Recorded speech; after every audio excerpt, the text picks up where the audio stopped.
Vous avez des doutes sur le fait d'être capable de gérer une entreprise. Vous avez des doutes sur vos connaissances théoriques, comme la compta ou le juridique. En fait, vous vous posez plein de questions. Vous n'êtes pas vraiment sûr d'avoir les compétences pour vous mettre à votre compte. Eh bien, on est dans la main forte et je vais vous prêter main forte. On va voir ensemble dans cette vidéo comment est-ce que moi j'ai fait pour faire un bilan sur mes compétences et quelles solutions j'ai trouvées pour compenser les lacunes. Mais avant ça, jingle. Nous sommes en direct, justement, je vous le disais, avec Laurent Aubel, gérant de Couvreur Occitan. Bonsoir.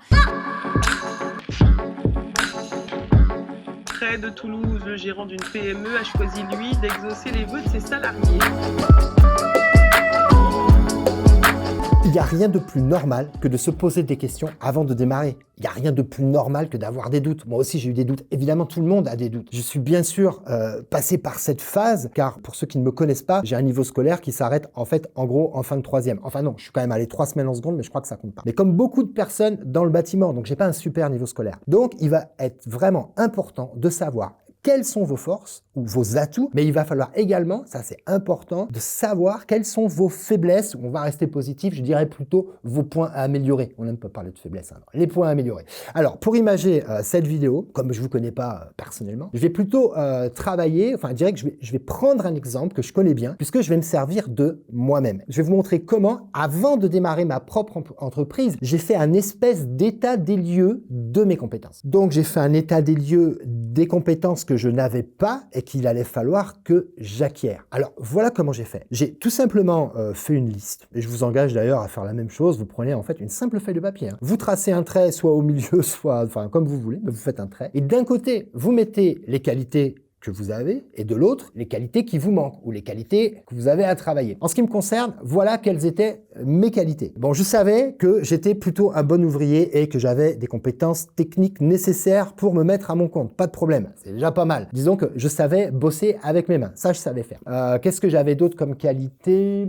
Je savais également que j'avais des bonnes compétences relationnelles, qui allaient sans doute me permettre d'avoir de bons rapports avec mes clients. C'est vrai que j'ai pas trop de problèmes au niveau du relationnel. Qu'est-ce que j'avais d'autre? Oui, je savais quand même que j'étais bosseur et que j'étais déterminé. Ça, j'étais vraiment prêt à travailler beaucoup pour réussir. Ça, c'était vraiment, je pense qu'on peut le mettre au crédit de mes compétences. Ouais, ah oui, un autre truc important, c'est que je savais faire avec les moyens du bord. C'est-à-dire qu'en gros, je savais faire sans trop dépenser d'argent au départ, d'accord? Je savais m'adapter avec des vieux outils, ce genre de choses. Vous allez voir que quand on démarre son entreprise, c'est important de ne pas être trop dépensier pour pouvoir faire un peu de trésorerie. En revanche, quelles étaient les qualités qui me manquaient? Et là, vous allez voir qu'il y en a un petit peu plus. Tout d'abord, je n'avais aucune connaissance en comptabilité. Je n'avais pas de connaissances en gestion, aucune connaissance non plus dans tout ce qui est juridique. À l'époque, je connaissais absolument rien sur les différents statuts des sociétés ou ce genre de choses. Toutes les obligations légales des entreprises, ça me passait complètement au-dessus de la tête. J'avais pas, donc voilà, rien sur la législation, même pas sur la législation qui entoure en fait mon métier. Moi, je viens de la charpente et je me suis rendu compte que j'étais même pas 3 jours au niveau des DTU. Donc, vous voyez, ça craignait un petit peu. Donc ça, j'ai dû m'y coller. Je connaissais rien du tout dans la vente. Ça, c'était un vrai souci. J'étais pas particulièrement doué avec un ordinateur et dans le fond, ça s'est pas tellement arrangé ça. Donc bon, j'étais pas doué avec un ordinateur et surtout, et ça, je pense que c'était le pire, j'étais une vraie catastrophe en orthographe. Donc, comme vous pouvez le voir, j'avais vraiment plus de faiblesses que de force. Alors, il est bien évident qu'avant de me lancer et de faire mes premiers devis, j'ai pas décidé de me former sur toutes les lacunes que j'avais. Enfin, j'avais conscience que j'allais devoir travailler sur ces points et que j'allais devoir me faire aider sur tout ce qui était pour moi, je dirais, une faiblesse. D'accord? Ça, j'en avais vraiment confiance. Mais avant d'aller plus loin dans cette vidéo, je vous propose qu'on fasse la petite pause pouce bleu.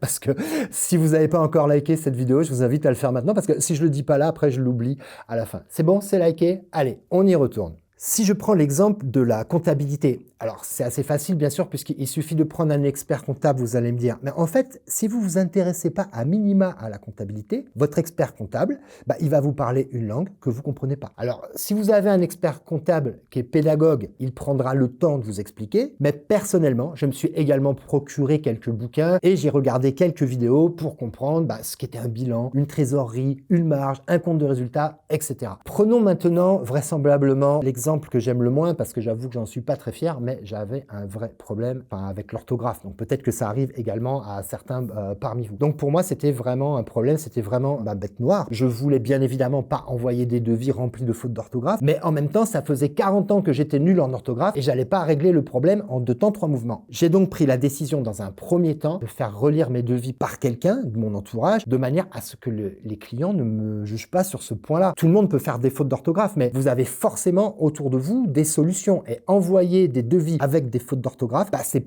pas une stratégie très pertinente, je vous le dis franchement, parce que vous avez des gens pour qui c'est rédhibitoire. Un devis truffé de fautes d'orthographe, le client, il vous met systématiquement de côté. Donc j'imagine que quand vous faites un devis, l'objectif est de vendre ce devis et d'avoir le chantier. Alors mettez toutes les chances de votre côté en vous faisant corriger. D'accord ? Après, pour toute la partie juridique, là encore, il a fallu que je m'y mette et j'ai pas attendu de tout savoir pour me lancer, car j'ai démarré avec le statut d'auto-entrepreneur, mais lorsque j'ai monté ma société l'année suivante, j'ai pris soin de me former. Alors, j'aime pas le mot former parce que disons que j'ai pris soin de me former pour pas être totalement ignorant devant l'avocat qui a rédigé les statuts de la société, mais je pense que le mot former n'est pas le bon. Je pense que c'est plutôt j'ai dû m'informer parce que aujourd'hui, quand on pense à formation, on associe ça à l'école, parce que c'est là qu'on s'est formé. On a été à l'école et on a tendance à croire qu'il n'y a que par l'école qu'on peut se former. Mais en fait, c'est faux. Aujourd'hui, vous avez accès à énormément de choses sur Internet. Ces vidéos, d'ailleurs, sont là pour vous proposer de l'information. Et se former, c'est quelquefois avoir simplement accès à de l'information, ne serait-ce que pour pouvoir comprendre ce que vous dit votre interlocuteur. Et c'est ce qui s'est passé. Donc, avec mon avocat, je me suis plus informé que formé, mais de manière à pouvoir comprendre ce qu'il me disait. Donc je le rappelle, c'est un exercice important de compter ses forces, de les noter, mais également de noter ses faiblesses. Vous mettez ensuite en place un plan d'action pour les compenser. Vous devez impérativement vous informer sur les sujets sur lesquels vous êtes faible. Ça, c'est être chef d'entreprise. Si vous commencez et qu'avant même de démarrer à faire l'autruche et à fermer les yeux, là où vous avez des lacunes, je vous le dis tout net, vous allez dans le mur. Se mettre à son compte, être artisan, c'est être chef d'entreprise et vous devez connaître tout sur tout. Alors pas à 100%, bien sûr, parce que c'est impossible, mais vous devez absolument connaître à minima tous les sujets de la vie de l'entreprise sur la partie comptable, fiscale, juridique, communication, vente, management. Ce sont des sujets sur lesquels vous allez devoir acquérir de l'information. Merci d'avoir suivi cette vidéo. N'hésitez pas à la partager avec des copains artisans, parce qu'on a tous des copains artisans. Likez si vous n'avez pas mis le petit pouce bleu. Si quand vous avez fait votre petit bilan de compétences, vous avez eu des points particuliers que vous avez eu besoin de travailler, que je n'ai pas nommé dans cette vidéo, n'hésitez pas à me le mettre en commentaire. Ça me donnera peut-être l'occasion de traiter des vidéos sur ce sujet. Merci pour votre attention et n'oubliez pas, on ne construit rien tout seul. Bye bye.